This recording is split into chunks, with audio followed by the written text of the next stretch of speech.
Hi, and welcome to today's More Report on Thursday, the 19th of May, with me, Richard Perry, market analyst at Handset Markets. We've got some weakness at the open today, and the markets are taking movement off the Fed minutes that they had last night. 7 o'clock last night, the Fed had a pretty hawkish set of meeting minutes announced.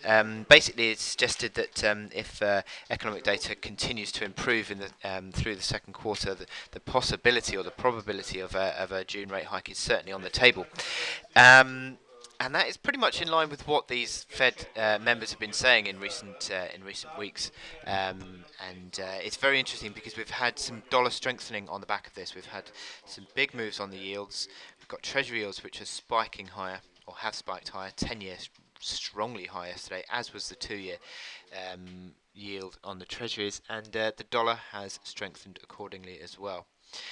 So the dollar index is now up at 95.20, which is pretty much bang on that old resistance, isn't it?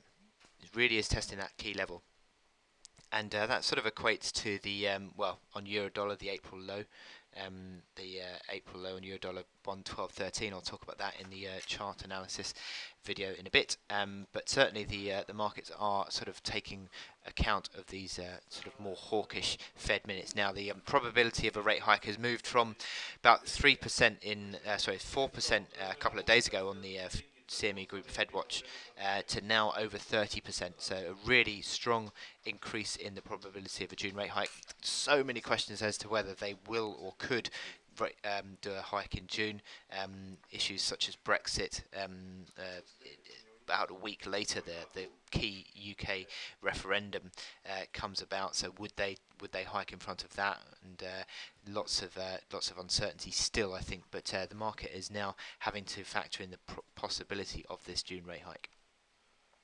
So that is impacting across all these markets. You're getting commodity prices also lower. The oil price starting to pull back. The gold price has fallen away. I'll talk about that in the chart analysis in a bit as well. So equity markets also lower today. So lots going on, and very interesting moves that we are seeing at the moment. Now, what have we got to look forward to today? Well, we've got the UK retail sales at 9:30.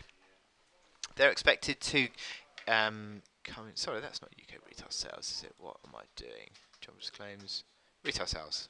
Sorry, retail sales at 9:30. That's expected on the year-on-year basis, on the adjusted ex-fuel number, to improve very slightly to 1.9%. But that is certainly still sort of nowhere near the strong levels that we're seeing in sort of 2015, and it will still need to make a market improvement to really sort of suggest that the UK economy is sort of bouncing along once again on track. Then this afternoon you got a brief glimpse of it, but you've got the Philadelphia Philly Fed business survey, business index, and that's expected to come in at plus 3.5. So that's sort of increasingly chopping around, isn't it?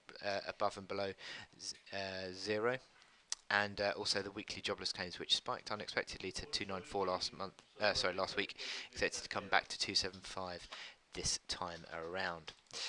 So my chart of the day, the S&P 500. This is a key market because the Fed is certainly going to be watching this market, and it has been falling, hasn't it, in the last sort of month or so.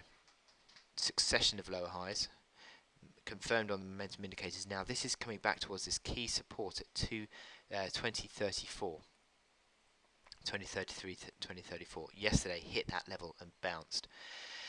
It is a key level because this would mark a head and shoulders top.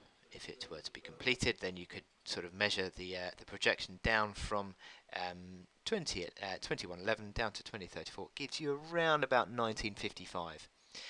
As your projected target to the downside if we saw a close below 2034. That move would be confirmed, I think, on a move below 2022, which is that late March reaction low. So we're seeing this continued slide. You're seeing also the 21-day moving average, which had been supportive, has now rolled over and becoming a base of resistance. That's at 2070 at the moment.